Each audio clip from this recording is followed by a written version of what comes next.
குரு பிரம்மா குரு விஷ்ணு குரு தேவோ மகேஸ்வரக குரு சாஸ்தா பரபிரம்ம தஸ்மை ஸ்ரீ குருவே நமக. ராமானுஜர் திருவடிகளே சரணம். இன்னைக்கு முதல் ஆழ்வார்களான பொய்கை ஆழ்வார் பூதத்தாழ்வார் பார்த்தாச்சு. இன்னைக்கு பேயாழ்வாரை பத்தி பார்க்க போறோம். இந்த பேயாழ்வார் பிறந்த இடமும் சென்னை பக்கத்துல மயிலாப்பூர்ல இருக்க ஆதிகேசவ பெருமாள் கோயிலுக்குள்ள இருக்கக்கூடிய கிணத்துல இவர் தோன்றிய ஒரு செவ்வள்ளி மலர்ல தோன்றினார். இவர் எந்த அம்சமா தோன்றினார்னா, திருமால் கையில இருக்கக்கூடிய வாள் பேரு நந்தகம், அந்த வாளினுடைய அம்சமாக தோன்றினார். இவர் தோன்றின வருஷம் இதெல்லாமே என்னன்னா, துவாராயுகம், சித்தார்த்தி ஆண்டு, ஐப்பசி மாதம், சுக்லபட்சம், தசமி திதி, சதய நட்சத்திரம், வியாழக்கிழமை இந்த பேயாழ்வார் தோன்றினார். இவருக்கும் அம்மா அப்பா கிடையாது. இந்த பேயாழ்வார்ங்கிறதும் இவருக்கு மக்கள் சூட்டிய பட்ட பேர் தான். அவருக்கு ஏன் பேயாழ்வார் அப்படின்னு வந்துச்சுன்னா, இவருக்கு திருமால் மேல பக்தி கூடும் பொழுது தன்னிலை மறந்து பரவச நிலை போயிட்டார்னா, சித்தம் பிடித்தது மாதிரி கைதட்டி பாட்டு பாடி ஊர் நடுவுல எங்கனாலும் ஆட ஆரம்பிச்சுவாராம். அப்ப மக்கள் எல்லாம் இவர் பித்தனோ பேயனோ அப்படின்னு இவரை பரிகசிப்பாங்களாம். அதனால இவரை பேயாழ்வார் சொன்னாங்க. ஆனா அந்த பேயாழ்வார் அதை பத்தி பெருசாவே எடுத்துக்கிற மாட்டாராம். அதாவது, உனக்கு பக்தி மட்டும்தான் முக்கியம், நீ திருமாலினுடைய காலை சரணடைன்னு ஆசைப்பட்டா மட்டும் உடனே நீ மத்தவங்களை பத்தி எதுவும் கவலைப்படாத. நீ கை தட்டி பாட்டு பாடி எல்லாம் செய்யி, உன்னை கேலி பண்றவங்களும் இதே மாதிரி உன்னை கை தட்டி பாடுவாங்க. என்னன்னா, உன்னை கேலி பண்ணணுங்கிறதுக்காக கை தட்டுவாங்க. அப்ப உன்னை இப்ப கேலி பண்ணணுங்கிறதுக்காக திருமாலுடைய நாமத்தை சொல்லுவாங்க. அந்த கேலி பண்றதுக்காண்டியாவது நாமத்தை சொல்றாங்க இல்லையா? அப்ப அந்த திருமால் அவங்க மனசுக்குள்ள போய் அவங்களையும் பாட வச்சிருவாரு. அப்ப அதுல உன்னை சார்ந்து இருக்கவங்களும் உன்னை சுட்டி இருக்கவங்களும் உன்னை கேலி பண்ணியாவது திருமாலுடைய நாமத்தை சொல்லி கைதட்டி பாடட்டும் அப்படிங்கிறத நீ பெரிதாக எடுத்துக்கொள். அவங்க பாடுவது மட்டுமே முக்கியம், நீ அவங்க கேலி பண்ணுவதை பெரிதாக எடுத்துக்கொள்ளாத அப்படின்னு நமக்கு வாழ்ந்து காட்டியவர் பேயாழ்வார். இந்த பேயாழ்வார் அதாவது மயிலாப்பூர்ல வாழ்ந்த காலங்கள்ல சிவவாக்கியார் ஒருத்தர் அந்த ஊருக்கு வர்றார். அந்த சிவவாக்கியார் தான் பிற்காலத்துல அடுத்த ஆழ்வார திருமலலிசை ஆழ்வாரா பார்க்க போறோம். இப்ப சிவவாக்கியாரா அந்த மயிலாப்பூர் ஊருக்கு வர்றாரு. அவரும் ஊர் கடைசியில ஒரு குடிசை போட்டு தங்குறாரு. அந்த சிவவாக்கியாரை பார்த்த உடனே இந்த பேயாழ்வாருக்கு ஏன்னா அந்த சிவவாக்கியாருடைய மூஞ்சிலேயே ஒரு அறிவு கலை, ஒரு தேஜஸ், இந்த பையனை எப்படியாவது நாம என்னது திருமால்தான் பரம்பொருள்ங்கிறத உணர்த்த முடியுங்கிற தெரிஞ்சோன்னே சிவவாக்கியருக்கு அதை உணர்த்துவதற்காக என்ன பண்றாரு, ஒரு தடவை அந்த வழியாக அவர் வர பார்த்தோன்னே செடிகளையெல்லாம் பிடுங்கி தலையில் நட்டு ஒரு ஓட்ட குடத்துல அருந்து போன ஒரு தாம்பு கயிறை கட்டி கிணத்துல விட்டு தண்ணி இறைச்சு அந்த செடிக்கு ஊத்துறதா பாவனை பண்ணிக்கிருக்காரு.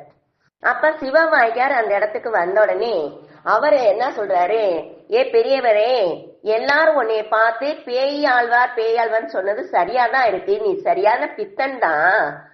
செடிய தலையெல்லாம் நட்டுருக்க, அடுத்து ஓட்ட குடத்துல தண்ணி இறைக்கிற, அதுக்கப்புறம் அந்த போன கயிறை அந்த ஓட்ட குடத்துல கட்டியிருக்க. அப்ப நீ நினைத்த காரியம் எது சரியா இருக்கும்னு நினைச்சு இதை செஞ்சுக்கிருக்க அப்படின்னு இந்த சிவவாக்கியார் பேயாழ்வாரை பார்த்து கேலி பண்ணி கேக்குறாரு. பேயாழ்வார் சொல்றாரு, இது நான் எனக்காக செய்யல, நீ செய்யக்கூடிய காரியம் தான் இப்படி இருக்கு, இதை உனக்கு உணர்த்துறதுக்கு தான் இதை செஞ்சுக்கிருக்கேன்றாரு. அப்ப சிவவாக்கியாருக்கு ஏதோ பொறி தொட்டுது. என்ன பெரியவரே சொல்றீங்க அப்படிங்கும்போது, நீ ஒரு மதமா 2 மதமா நீ பின்பற்றிய மதம், சமண மதம் பின்பற்றின, பௌத்த மதத்தை பின்பற்ற, சிவத்தை பின்பற்ற, இன்னும் உனக்கு மனசுல ஒருநிலைப்படல, நீ இன்னும் முதல் பொருள் என்னன்னு உன்னால இன்னும் கண்டுபிடிக்க முடியாம அலையிற அது உண்மையா இல்லையான்னு கேட்டோன்னே சிவவாக்கியார் பேயாழ்வார் கால்ல சரணடைஞ்சாரு. பெரியவரே, என்னை ஆட்கொண்டு எனக்கு எது முழு முதல் பொருள், எந்த பரம்பொருள் காலை பிடிச்சா நமக்கு முக்தி கிடைக்கும் அப்படிங்கறத எனக்கு உணர்த்துங்க, என்னை சீடனை ஏத்துக்கங்க அப்படின்னு சொன்னோன்னே அப்ப பேயாழ்வார் அவருக்கு பஞ்ச சமஸ்காரம் செய்து வைத்து அவருக்கு அனைத்து, அதாவது இந்த திருமாலினுடைய வைண்டநாதனுடைய அனைத்து கல்யாண குணங்கள் எல்லாத்தையும் எடுத்து சொல்லி பாட்டா பாடுறாரு. அந்த பாட்டு 100, அதுக்கு பேரு 3ஆம் திருவந்தாதி. இவர் மங்களாசாசனம் செய்த திருத்தலங்கள் 14. அடுத்து இந்த பேயாழ்வார் அதாவது நான் பரம்பொருளை தேடி பக்தி முத்தி எனக்குள்ள அன்பென்னும் ஒரு விளக்கை ஏற்றி கடவுளே கடவுளே நீ எங்க இருக்க, திருமாலே திருமாலே எங்க இருக்க நான் தேடி அலைகிறேன். ஆனா இந்த பரம்பொருள் என்ன பண்ணியிருக்காருன்னு பாருங்க. நாராயணனை அன்பென்னும் வலைவீசி தேடினேன், அவனும் மென்மையாக என் நெஞ்சகத்தினுள் புகுந்து கொண்டு எழுந்து அருளினான், அமர்ந்தான், பள்ளி கொண்டு விட்டான் அப்படின்னு அவர் என்ன சொல்றாரு, தான் அனுபவித்த அந்த அற்புத லீலைகளை நமக்கு எடுத்து சொல்றாரு. அப்ப என்னன்னா, நிதி எங்கேனாலும் தேடியெல்லாம் ஓடணுங்கிற அவசியம் கிடையாது. அன்பென்னுங்கிற விளக்கம் மட்டும் நீ உன்னுடைய நெஞ்சுக்குள்ள ஏத்தி வச்சு பக்தியை மட்டும் செலுத்து. பக்தினா என்ன, உயர ஒண்ணுமே இல்ல. நாராயணே எனக்கு உன்னுடைய பாதம் கிடைச்சா போதும், உன்னுடைய பாத சம்பந்தம் கிடைச்சா போதும், இல்ல உன் பாதம் பிடிச்ச ஏதாவது ஒரு பக்தர்கள் கிடைச்சா போதும், அவங்கள எனக்கு கண்ணில் காட்டுனா அவங்க கால பிடிக்கிறேன் அப்படின்னு நம்ம அதை மட்டும் செஞ்சா போதும். இந்த நாராயணன் என்ன பண்ணுவார்னா மென்மையாக நம்ம நெஞ்சத்துக்குள்ள புகுந்து எழுந்து நிப்பாராமா, புகுந்து எழுந்து நிப்பாராமா, அடுத்து பேசாம அமர்ந்துக்குருவாமா. அப்ப நம்ம நெஞ்சுக்குள்ளேயே பள்ளி கொண்டு விட்டுருவாராமா. அதான் அவர் நல்லா அனுபவித்து சொல்லியிருக்காரு.